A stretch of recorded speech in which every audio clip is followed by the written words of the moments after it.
You started it? There. All right. Hey, welcome. My name is Sergeant Gates. Today I want to talk to you about women and being in combat roles. Women have been told for years that they cannot serve in a combat job, yet they're serving in Afghanistan and Iraq. And they've been doing that for several years now. So how does that represent equal opportunity? Today I'm going to talk to you about women serving in these combat roles because they make up, one, a significant number of the military, two, they're only excluded from a very small percent of the military jobs, and three, they're exposing themselves to those hazards with non-combat jobs today.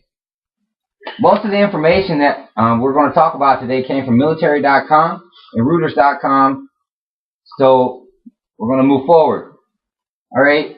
First off, I said that women make up a significant number of today's military. According to the survey by the Pentagon, women make up 15% of all active duty soldiers. That's all four branches.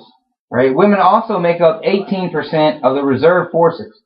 Now, that equals out to about 200,000 females for 1.4 million soldiers in today's military.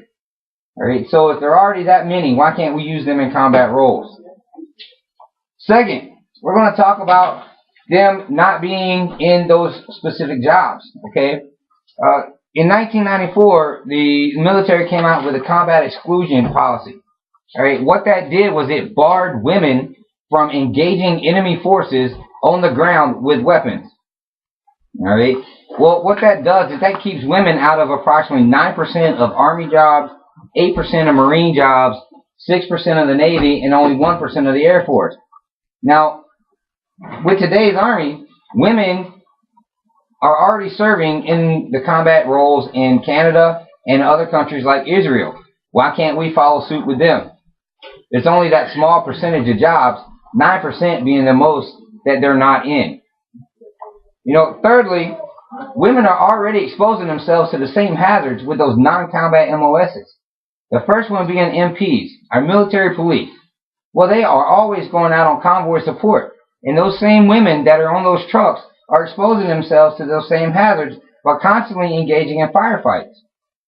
If they're already engaged in firefights, they're in violation of that combat exclusion policy, engaging enemies on the ground.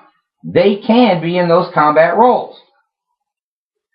Not only are MPs doing it, but so are medics, 88 mics, which are truck drivers, and even mechanics. They're already there. They're already engaged in those combat roles. They're just not holding specific jobs. All right? Here's another example. Jessica Lynch. Everybody's familiar with her. She was not an infantry guy. She was not a tanker guy. She was not field artillery. Yet, what did she become? She became a POW because she was exposed to those same dangers. Right? So, if they're already exposed to those, why in the world can they not be infantry? They can. Not every woman's going to do it, but not every guy can do it. Only specific ones. Give them the chance. Give them the chance. And so the next time that you guys want to debate women not being able to hold the combat role in a combat environment, I want you to think of these specific words. And I quote Major Wars Morgan. I think women should be able to fight the same as anybody else. They're already out there exposed to the same things we are. End quote. Someone else that you can take a direct quote from would be retired Air Force General Lester L. Miles.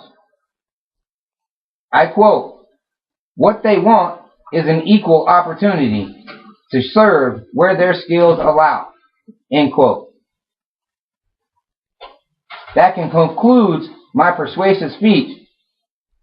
And now you should understand that women are exposed to those combat roles, even though they're not holding those combat jobs. Why should we not let them have those combat jobs today? Thank you.